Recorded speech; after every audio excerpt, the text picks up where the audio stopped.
Assalamualaikum warahmatullahi wabarakatuh. Perkenalkan, nama saya Fauzia Nur Khatifah, NIM 105421105117. Nah, berikut ini saya akan mempraktikkan cara resusitasi neonatus. Nah, langkah awal yang perlu kita perhatikan, yang pertama itu kita persiapan tim, di mana tim tersebut terdiri dari 3 orang, yaitu leader, pembantu pertama, kemudian pembantu kedua. Nah, tugas leader ini sebagai komando jalannya pemeriksaan resusitasi neonatus. Kemudian dia sebagai penerima bayi, kemudian dia yang akan melakukan TTP. Kemudian pembantu kedua ini yang bertugas nantinya melakukan pijatan jantung atau RJP. Kemudian yang pembantu kedua ini nanti yang bertugas sebagai yang menyediakan alat-alat dan obat-obatan. Nah, setelah kita mempersiapkan tim, kita mempersiapkan ruangan. Nah, ruangannya ini tidak boleh dingin.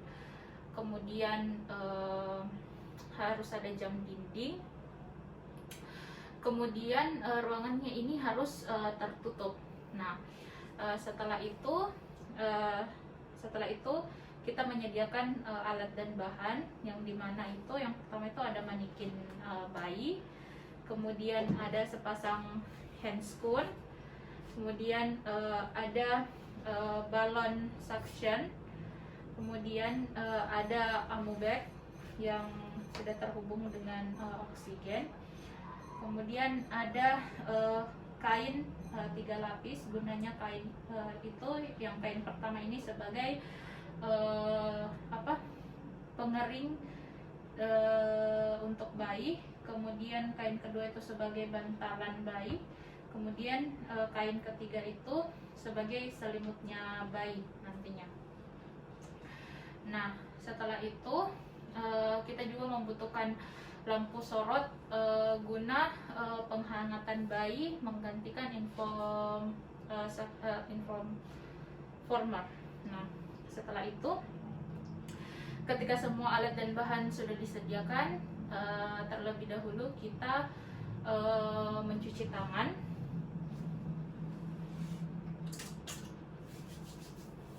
Setelah kita mencuci tangan, kita memakai handscoon.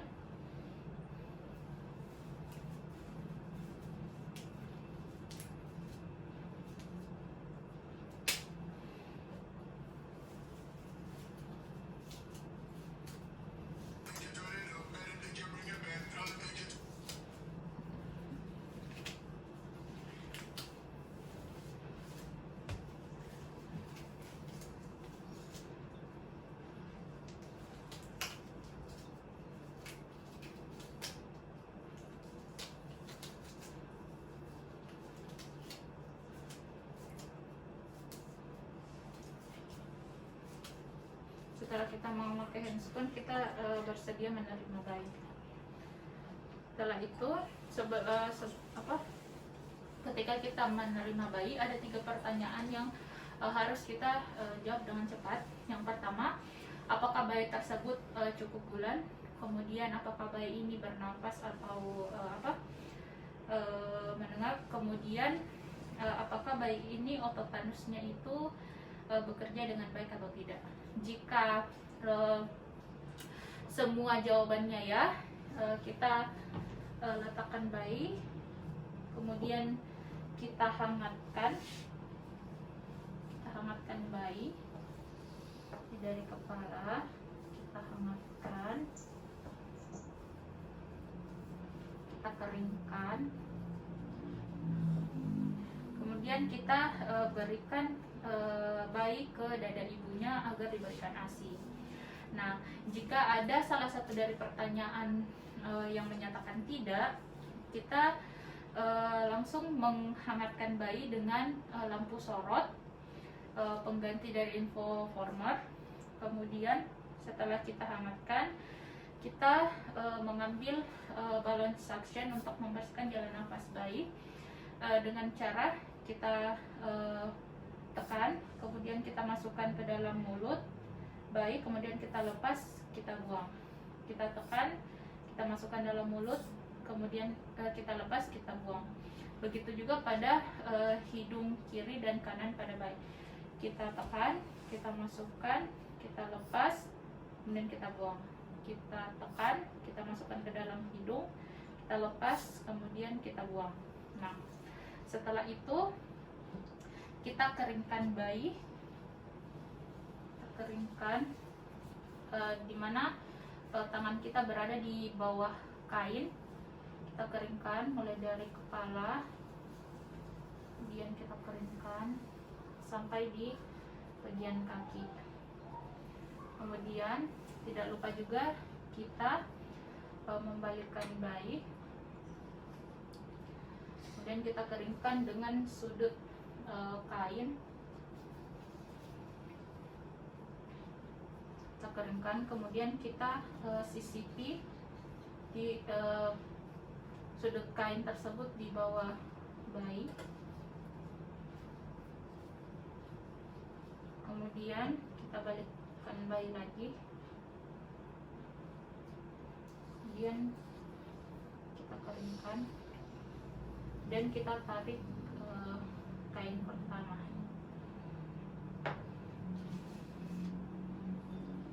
Kemudian kita posisikan bayi lagi. Kita posisikan, jadi bantalan bayi itu berada di bahunya bayi agar kepalanya sedikit mendongak.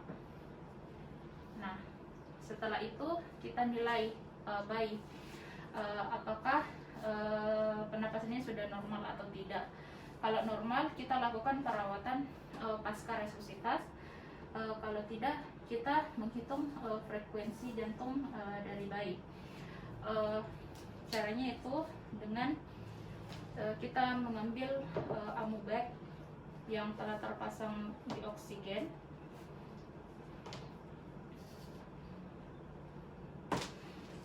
Nah, pada masker ini yang baik untuk bayi itu jika hidung, mulut, dan dagu bayi ini tertutup dengan sempurna. Sebelum itu kita bungkus bayi terlebih dahulu. Kita selimuti bayi agar tidak dingin, tetapi daerah dada bayi itu masih terbuka. Kemudian kita ambil amubagnya. Nah, caranya itu jari telunjuk dan jari ibu jarinya kita mengunci bagian masker, kemudian jari kelingking, jari manis dan jari tengah itu memfiksasi di daerah dagu bayi. Nah, yang terbaik itu jika maskernya ini menutupi bagian hidung, mulut, dan dagu bayi. Setelah itu kita tekan dengan bunyi kompas pas. Jadi kompas, kemudian lepas. Begitu selama sebanyak 20-30 kali dalam 30 kali per menit. Nah, setelah itu kita nilai lagi bayinya ini apakah sudah normal atau tidak dengan pernapasan dengan frekuensi napas 6 kali 10 per detik, yaitu misalnya dalam 6 detik kita mendapatkan 7 kali, jadi 7 kali 10, jadi 70 kali per detik. Nah, setelah itu ketika kita mendapatkan hal tersebut, ini kan sudah lebih dari 60 per detik, tetapi tidak mencapai di atas 100 kali per detik. Nah, di sini kita bisa mengevaluasi lagi dengan dua cara. Yang pertama itu kita menggunakan stetoskop untuk mengukur frekuensi jantung. Kemudian yang kedua itu kita melakukan suster bita, yang dimana S-nya itu kita perhatikan sungkup dari oksigen, apakah sungkupnya itu tertutup dengan benar atau tidak. Kemudian R-nya itu kita ukur resusitasi dari bayi tersebut. Kemudian I, isap. Jadi kita ambil lagi balonnya, kemudian kita tekan, kita masukkan ke dalam mulut, kita lepas, kemudian kita keluarkan. Begitu juga di hidung, kita tekan, kita masukkan ke dalam hidung, kita lepas, kemudian kita keluarkan. Nah, terus B, untuk W-nya itu kita perhatikan mulut bayi apakah terbuka atau tidak. Kemudian T itu tekanan dari otot anus bayi apakah baik atau tidak. Kemudian A, itu kita mencari alternatif dengan melakukan RJP, di mana RJP ini dilakukan oleh pembantu 2. Nah, di sini saya melakukan RJP, jadi saya di sini berperan sebagai pembantu 2 dengan cara kita menarik garis khayal di antara papila mama dari bayi tersebut. Kemudian kita menggunakan 3 jari, kita posisikan terlebih dahulu, posisikan seperti ini.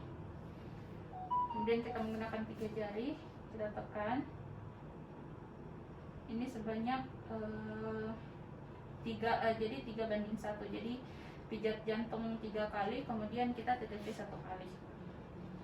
Ya, 1, 2, 3. Kemudian kita TTP pakai menggunakan ombek dengan bunyi kom pas-pas. Kemudian kom pas-pas. Nah, kemudian kita nilai lagi apakah frekuensi jantungnya sudah normal atau tidak. Jika normal, kita melakukan perawatan pasca resusitasi. Kalau tidak, kita pertama yang kita nilai dulu kesadaran dari pasien, kemudian kita nilai lagi suhu atau temperatur dari pasien, apakah suhunya ini mencapai nilai normal, yaitu 36,5 sampai 37,5 derajat Celcius. Kemudian